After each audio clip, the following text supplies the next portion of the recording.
ভিডিওটা সম্পূর্ণ আজকে দেখবেন, আমার জমিতে জানবেন না কবে সেটা তরমুজ বীজ জানবেন। রোপণ করছি। ওরে আমার জমিতে তো অনেক অনেক তরমুজের চারা বের হয়েছে রে।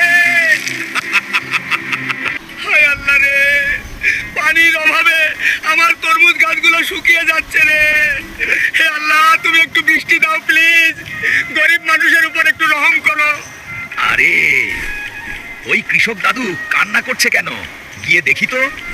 দাদু, তোমার কি হয়েছে? তুমি কাঁদছো কেন? আমাকে বলো, আমি তোমাকে সাহায্য করব। আরে কবুতর, পানির অভাবে আমার জমিটা শুকিয়ে যাচ্ছে, এখন আমি কি করব?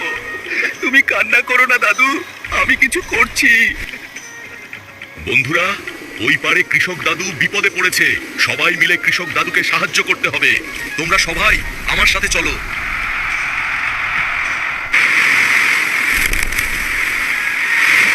ওরে